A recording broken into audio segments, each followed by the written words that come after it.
மாணவர்கள் எவரும் போதைக்கு அடிமையாகாதீர்கள். அடிமையானவர்கள் மீண்டதாக சரித்திரமில்லை. எனவே உங்களையும் சமூகத்தையும் பாதுகாத்துக் கொள்ளுங்கள். உங்கள் நலன் கருதி கல்வி டிவி. இன்றைய வகுப்பில் நாங்கள் சைவநெறி என்ற பாடப்பிறப்பில் 10ஆம் ஆண்டில் நிற்கிறோம். அதில் திருமூலர் என்ற விடயத்தை பார்ப்போம். திருமூலர் 10ஆம் திருமுறையை இயற்றியவர்.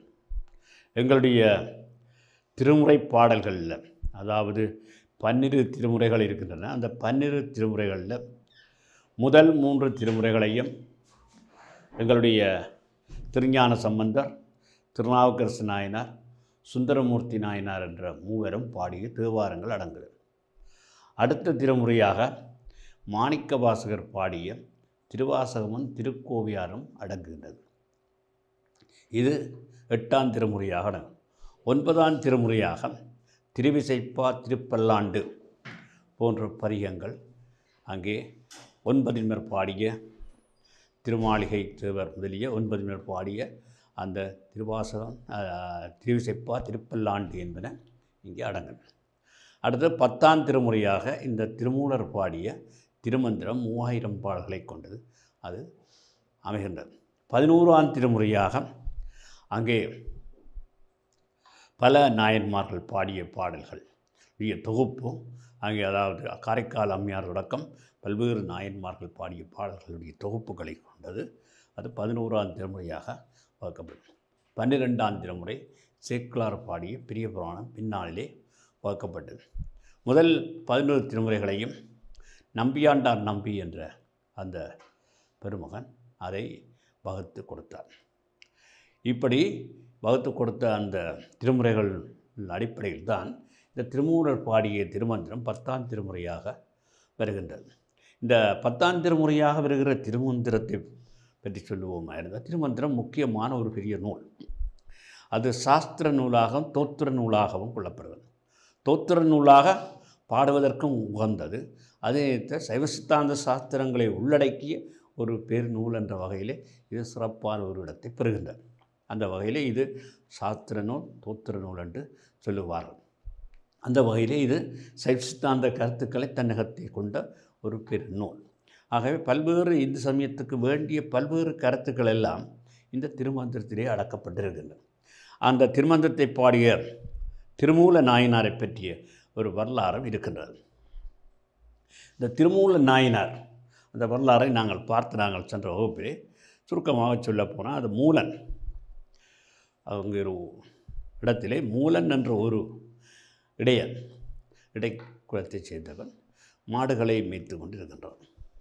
அப்படி மாடுகள், பசுக்கள் இவைகளை எல்லாவற்றையும், அதாவது கால்நடைகள் இவைகளை மேய்த்து கொண்டு இருக்கின்ற வேளையில் ஒரு நாள் என்ன செய்கின்றான், அவனுடைய அந்த முன் செய்த வினையின் பயனாக அவன் திடீரென இறந்து விடுகிறான். அப்போ ஒரு அன்றைய மாலை நேரம் ஆகிறது. அங்கே பசுக்களெல்லாம் ஓடி வருகிற தங்களை காப்பாற்றிய, தங்களுக்கு மீட்பனாக இருந்த அந்த திருமூல நாயனார் அங்கே இறந்து கிடப்பதை காணுகின்றார்கள். கண்டவுடனே அவர்களுக்கு பெரிய ஆச்சரியம். அந்த கால்நடைகளுக்கு எல்லாம் கண்ணீர் விட்டு அழுகின்றது. இவ்வாறான ஒரு சூழ்நிலையிலே இறைவன் திருவருளினால் அந்த பகுதியினால் இந்த திருமூல நாயனார் வருகிறார். இவர் ஒரு சித்தர் பரம்பரையைச் சேர்ந்தவர். சித்து விளையாட்டுகளை செய்கிறார். கூடு விட்டு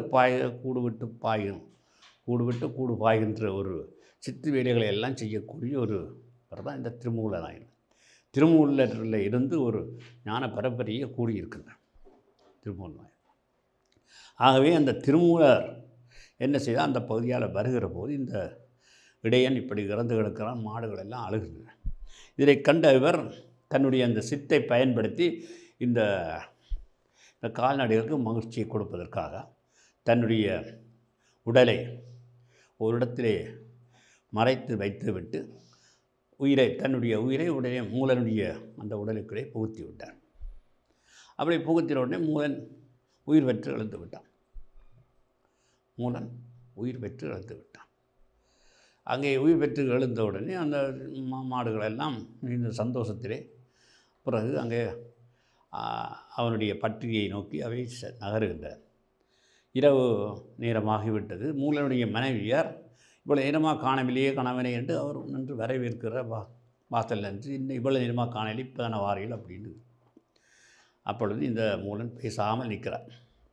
மாடுகள்லாம் தங்களுடைய பட்டியலுக்கு போய்விட்டன.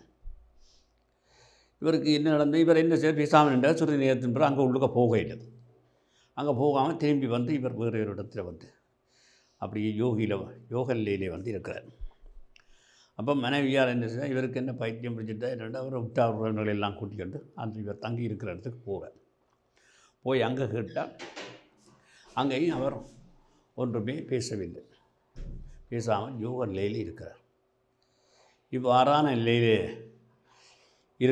இருக்கின்ற போது அங்கே அவருக்கு ஒன்றுமே செய்ய முடியாத நிலையிலே கதைக்க முடியாது. இந்த மூலனுக்கு ஏற்பட்ட அந்த நிகழ்வை சொல்ல வேண்டிய சூழ்நிலை வருகின்றது. அதை பற்றி தான் நாங்கள் இந்த பாடத்தில் பார்க்க இருக்கிறோம். அப்படியே தொடர்ச்சியாக நாங்கள் பார்ப்போம். பாருங்கள், சைவ உண்மைகளை தமிழிலே எடுத்துரைத்த பெரியவர்கள் பலர். அவர்கள் ஒருவர் தான் திருமூல நாயனார். அவர் சைவனை சார்ந்த யோகியர்கள் ஒருவராக போற்றப்படுகிறார்.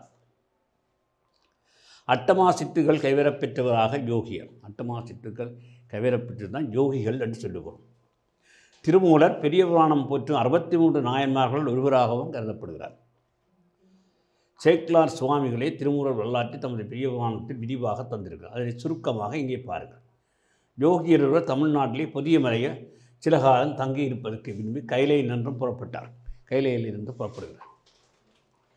வழியிலே காவிக்கரையிலே பசுக்கள் கூட்டமாக கண்ணீர் வார நின்றமே கண்டார். வழக்கமாக பசுக்களை மேய்த்து வரும் மூலன் என்னும் விடையன் ஏதோ காரணத்தால் இறந்து கிடந்தார்.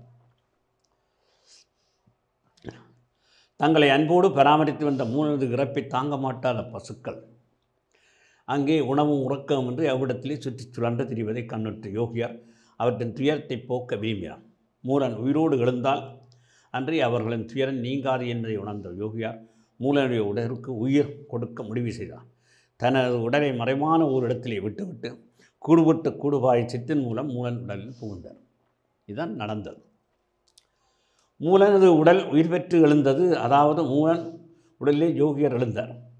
மூலன் உயிர் பெற்றதாக கருதிய பசுக்கள் மகிழ்ச்சியோடு புல் மேய்ந்தன. மாலையான தமது கன்றுகளை நிறுத்து சாத்த ஊருக்கு நடக்கத் தொடங்கினார். மூலன் உடலில் இருந்த யோகியாரும் அவற்றை தொடர்ந்து சென்றார்.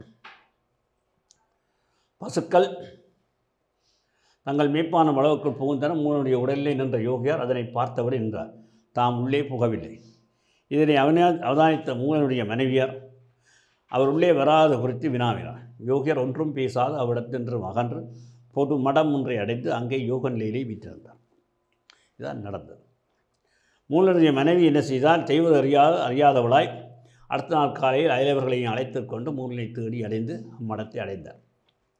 யோக நிலையிலே வீற்றிருந்த கோலத்தைக் கண்டு மூலன் யோக நிலையை உற்றுவிட்டான். இனி இவன் இல்வாழ்வுக்கு உரியவன் அல்ல என்று அயலவர்கள் தீர்மானித்தார். யோகத்தில் இருக்கிறார், இனி இல்வாழ்வுக்கு ஏற்றவர் அல்ல என்று சொல்லி அவளை ஆறுதல் கூறி அழைத்து சென்றார். நெடுநேரம் கழித்து யோக நிலையிலிருந்து விடுபட்ட யோகியார் பசுக்கூட்டம் வந்த வழியை நடந்து தாம் தமது உடலை விட்டு அகன்ற இடத்தை அடைந்தார். அவர் தன்னுடைய உடலை போய் தேடுகிறார். அங்கே அவரது உடலை காணவில்லை. திகைத்த யோகியார் நடந்தவற்றையாக இறைவன் திருவிழாகவே உணர்ந்தார். இதெல்லாம் இறைவனுடைய திருவிருள் என்பதை உணர்ந்தார். திருவாரூரை அடைந்தார். அங்கே கோயில் கொண்டு இறைவனை வணங்கினார். கோயிலுக்கு வெளியே மேற்கு திசையிலே இருந்து அரசமரத்தின் அடியிலே இறை சிந்தனையோடு சிவயோக நிலையிலே அமர்ந்தார். இப்படி அமர்ந்து கொண்டார். இவ்வாறு அமர்ந்து கொண்ட உடம்பினுள் இருந்தபடியே புறவி துன்பத்தை போக்கினார். அதாவது சீவன் முத்தரானார். அவர் சீவன் முத்தர் நிலையை அடைந்து விட்டார். சரியகிரிய யோக ஞானம் என்ற 4 மலர்களான திருமந்திர மாலை என்ற நூலை ஆண்டுக்கு ஒரு பாடல் வகையில் 3000 பாடல்களில் அருளினார். ஆண்டுக்கு ஒரு பாடல். அதன்பின் திருக்கையிலை அடைந்து இறைவனது திருப்பாதங்களை ஒன்றினார் என்று அவருடைய வரலாறு போகின்றது. இனி திருமந்திரம் எவ்வாறு என்பதை பார்ப்போம். திருமூல நாயனார் அருளி செய்த திருமந்திரன் சைவத் திருமறைகளில் 10ஆவதாக அமையப்பெறுகிறது. தோத்திர நூலாகவும் அதே வேளையில் சாஸ்திர நூலாகவும் விளங்குகின்றது. தோத்திர நூலாகவும் சாஸ்திர நூலாகவும் விளங்குகின்றது. தமிழ் ஆகமம் என்று சிறப்பிக்கப்படுகிறது. இது தமிழ் ஆகமம் என்று சொல்லப்படுகின்றது. தமிழ் ஆகமம் என்று சொல்லப்படுகின்றது. திருமந்திரம் முன்னியாய் அமைந்த பாயிரத்தை தந்திரம் என்று சொல்லுவார்கள். என்ற பெயர்னால 9 பிரிவுகளை கொண்ட தந்திரம் 9 பிரிவுகள். 9 என்பது ஆகமத்தை குறிக்கும் சொல்லாகும். அதாவது 9 தந்திரங்களாக பிரிக்கப்பட்டிருக்கிறது. தந்திரம் என்பது ஆகமத்தை குறிக்கின்ற ஒரு சொல்லாகும். 9 ஆகமங்களின் சாராம்சம் 9 தந்திரங்கள் 9 ஆகமங்களுடைய சாராம்சம் இங்கே அமையப்பெற்றிருப்பதாக கூறுகின்றார்கள். அத்தந்திரங்கள் உலக வாழ்க்கைக்கு தேவையான ஒழுக்கங்கள், உள்பொருள் பற்றிய விளக்கங்கள், ஆன்மாக்கள் இறைவனை அடைவதற்கு உதவும் மார்க்கங்கள், சிவசின்னங்களின் முக்கியத்துவம், குறிலிங்க சங்கம வழிபாடு, முத்தி முதலான பல விடயங்கள் எடுத்து வைக்கப்பட்டுள்ளன. திருமூலர் போலித்தனமான சமய வாழ்க்கையை கடிந்துரைக்கிறார். தர்மத்தை வலியுறுத்துகிறார். தர்மம் வலியுறுத்தப்படுகிறது. நீதி தவறாது நடுநிலைமையோடு வாழும் வாழ்வையே சமய வாழ்வு என்று சொல்லுகிறார். நீதி தவறாது நடுநிலைமையோடு வாழ வேண்டும். அதனுடைய பாடல் தான், நடுவு நின்றார்க்கு அன்று ஞானமும் இல்லை. நடுவு நின்றார்க்கு அன்று ஞானமும் இல்லை. நடுவு நின்றார்க்கு நரகமும் இல்லை. நடுவு நின்றார்க்கு அன்று ஞானமும் இல்லை. நடுவு நின்றார்க்கு அன்று ஞானமும் இல்லை. நடுவு நின்றவருக்கு தான் ஞானம் கிடைக்கும். நடுவு நின்றார்க்கு நரகமும் இல்லை. நடுவு நின்றவருக்கு நரகமும் இல்லை. நடுவு நின்றார் நல்ல தேவரும் ஆவர். நடுவு நின்றார்க்கு அன்று ஞானமும் இல்லை. நடுவு நின்றார்க்கு நரகமும் இல்லை. நடுவு நின்றார் நல்ல தேவரும் ஆவார். நடுவு நின்றார் வழி ஞானம் நின்றேனே என்று பாடுகின்ற ஒரு பாடலை பாருங்கள். இங்கே அன்பே சிவம் என்பது திருமூலர் வலியுறுத்தும் பேருண்மையாகும். அன்பே சிவம் என்று சொல்லுகிறார். இது அவர் கூறுகின்ற பேருண்மை. பொய்யான விரதங்களாலும் ஆசாரங்களாலும் இறைவனை அடைய முடியாது. பொய்யான விரதங்கள் ஆசாரங்கள் இதனால் அடைய முடியாது. உண்மையான அன்பினால் பக்தியினால் இறைவனை அடையலாம் என்கின்றார். அதை இங்கே சொல்லுகிறார் பாருங்கள். என்பே விறகாய் இறைச்சி அறுத்திட்டு, என்பே விறகாய் எலும்பு விறகாக இறைச்சி அறுத்திட்டு பொன்போல் கனல் பொரிய வறுப்பினும், பொன்போல கனலில் நெருப்பில் பொரிய வறுப்பினும் அன்போடு உருகி அகங்குலைவார்க்கு அன்றியும் என்போல் மணியினை எய்த ஒண்ணாதியே என்று சொல்லுகிறார். இறைவனுடன் போலவே சகல ஜீவர்களின் அன்பு வைக்க வேண்டும். இறைவனை வணங்குவது, உயிர்கள் மேல் இரக்கம் காட்டுவது, ஏழைகளுக்கு உதவுவது, பிறரை அன்போடு அரவணைப்பது என்று இத்தகைய காரியங்களை செய்வதற்கு பொருளாதார வசதியோ ஆளணியோ தேவையில்லை. மனம் இருந்தால் அவை எல்லோருக்கும் ஆகக்கூடிய இலகுவான கர்மங்கள். மனம் இருந்தால் எல்லாரும் செய்யலாம். அதற்கு பாருங்கள், இங்கே பாருங்கள். யாவர்க்கு மாம் இறைவர்க்கொரு பச்சிலை, அழகாக சொல்லுகிறார்.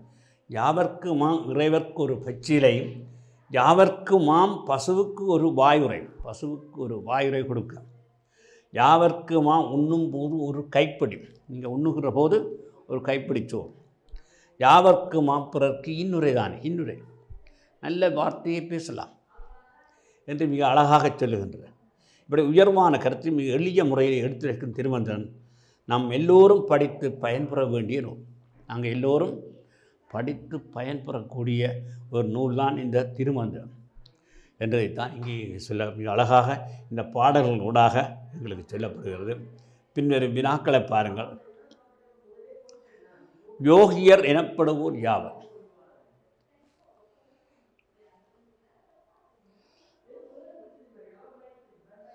யோகியர் எனப்படுவோர் யாவர்? யோகியர் என்று சொன்னால் அதாவது சீவன் முத்தன் நிலையை அடைந்தவர் தான் யோகியர். இதை திருமூலர் அதான் பற்றிட்ட நிலையை அடைந்த ஒரு யோகர். ஆகவே அவர் சீவன் முத்தன் நிலையை அடைந்த ஒருவர். பற்றற்ற ஒரு நிலையை உடையவர்களாக இருக்கவர். உலகப் பற்றுக்கள் அற்ற ஒரு நிலை. பசுக்களன் துயர் நீக்க யோகியர் கையாண்ட உத்தி. அந்த யோகியார் என்று சொல்லப்படுகின்றவர் பசுக்களுடைய துயரை கையாண்டு அவர் தன்னுடைய கூடு விட்டு கூடு பாய்கின்ற சித்தை பயன்படுத்தி அந்த மூலனுடைய உடலிலே புகுந்து அங்கே பசுக்களுடைய துன்பத்தை நீக்கினார். யோகியார் திருமூலர் என்ற பெயரை பெற்றதற்கான காரணம், மூலன் அந்த உடலிலே அவர் பிறகு வாழ்ந்தபடினால் திருமூலர் என்று பெயர் வைத்தார். மூலண்ட உடலில் தானே வாழ்ந்தவர், அவருடைய உடலையே காணவில்லை, அது இறைவனுடைய சித்து. ஆகவே அது மூலன் என்றவர், திருமூலர் என்றார். திருமந்திரத்தின் சிறப்புக்கள், திருமந்திர பாடல்களெல்லாம் ஒவ்வொரு நல்ல சிறப்புக்கள் வாய்ந்தது. ஏன்? சித்தாந்த கருத்துக்களை தன்னகத்தே கொண்டது. ஆகமம், தமிழ் ஆகமம் என்று சொல்லுவார், தமிழ் ஆகமம் என்று இதைத்தான் சொல்லுவார். ஆகவே சித்தாந்த கருத்துக்களெல்லாம் அதுக்குள்ளே இருக்குது. இறைவனை அடைவதற்கு திருமூலர் கூறும் வழி, நீங்கள் ஒன்றுமே உயிர்கள் மேலே அன்புடையவர்களாக இருங்க.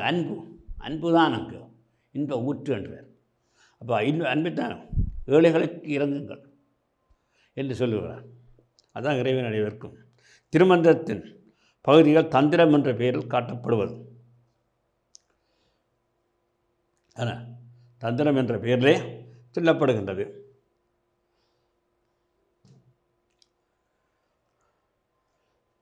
தந்திரம் என்ற பெயரால் கூறப்படுவதன் காரணம், 9 ஆகமங்களுடைய கருத்து 9 தந்திரங்களாக சொல்லப்படுகிறது.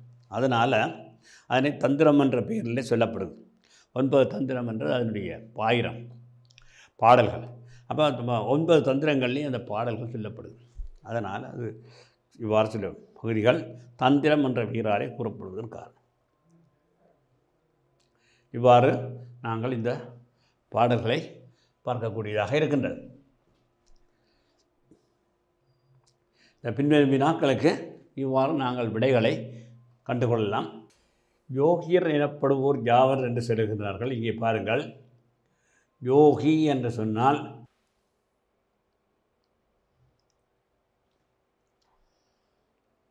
அட்டமா சித்துக்களை கைவரப்பெற்றவர்கள் தான் யோகிகள் என்று சொல்லுவார். அட்டமா சித்துக்கள் கைவரப்பெற்றவர். அந்த வகையிலே திருமூலர் என்றவர் யோகி என்ற நிலையிலே வருகிறார். இவர் சேக்கிழார் சுவாமிகள் பாடிய 63 நாயன்மாரில் ஒருவராக வருகின்றார்.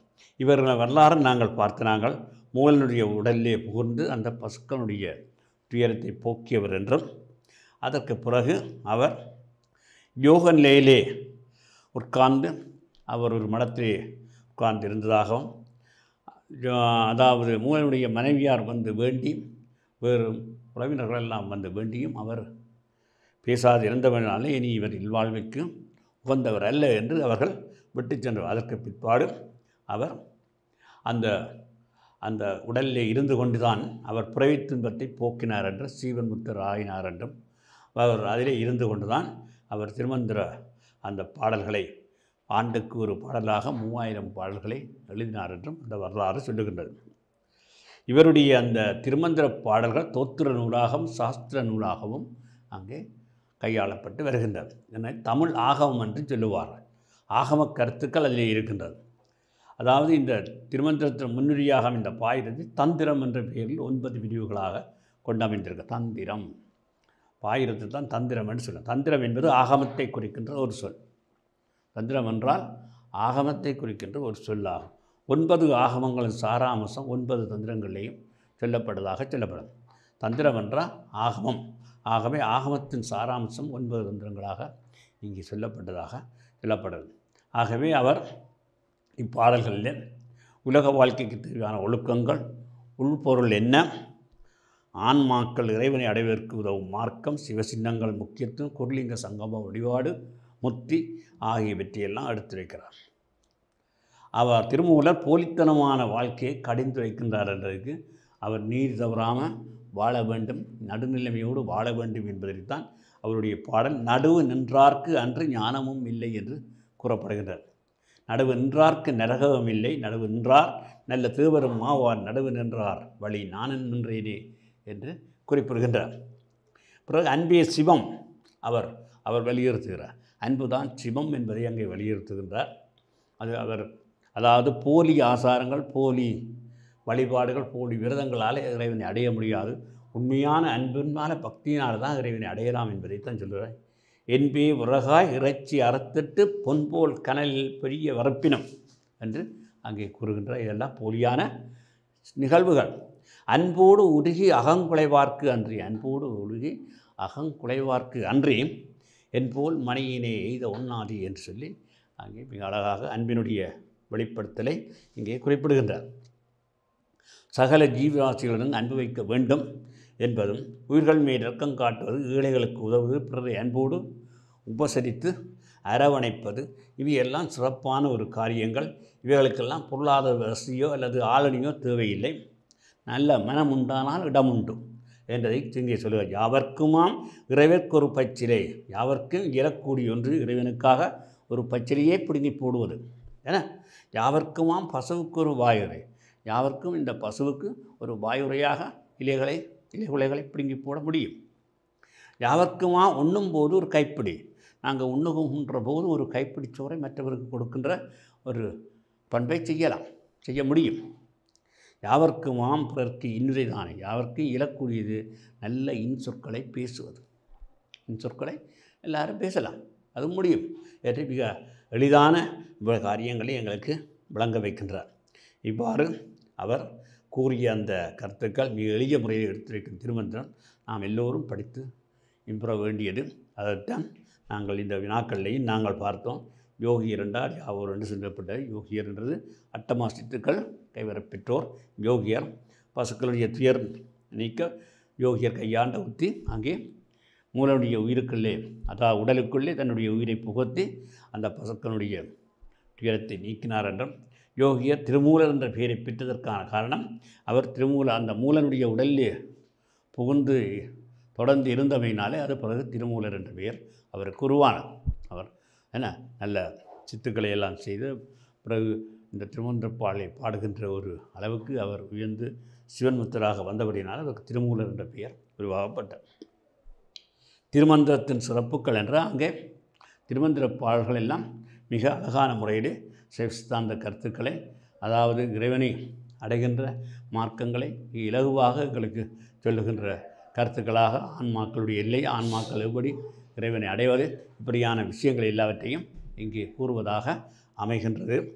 இறைவனை அடைவதற்கு திருமூலர் கூறுகின்ற வழி இறைவனை அடைவதற்கு மிக இலகுவான வழி.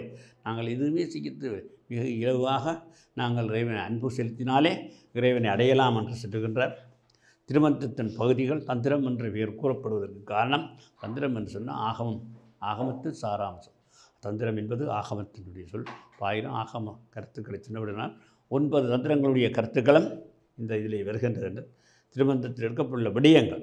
என்ன விடயங்கள் சொல்லப்படுது என்று சொன்னால், இங்கே திருமந்திரத்தில் இறைவனை எவ்வாறு அன்பு செலுத்தினால் இறைவனுக்கு செய்ய வேண்டிய தர்மங்கள், சைவசித்தாந்த 10 பாசம் என்ற சைவசித்தாந்த கருத்துக்கள், குருலிங்க சங்கம வழிபாடு இப்படியாக இறைவனை அடைய பெறுவதற்கான வழிபாட்டு முறைகள், முத்தி பெறுகின்ற முறைகள், இப்படியெல்லாம் பலவற்றையும் இந்த திருமந்திர பாடல்கள் உள்ளடக்கி இருப்பதாக இங்கே கூறப்படுகிறது. இதனுடைய செயற்பாடாக நீங்கள் குழுவாக இணைந்து 3 திருமந்திர பாடல்களை தொகுத்து காட்சிப்படுத்தி அதை வகுப்பறையிலே நீங்கள் செய்து பார்க்கலாம். இதோடு இந்த பாடம் முடிகின்றது. அடுத்தது சுவாமி விபுலானந்தர். சுவாமி விபுலானந்தர் உங்களுக்கு எல்லோருக்கும் தெரிந்த ஒருவர்.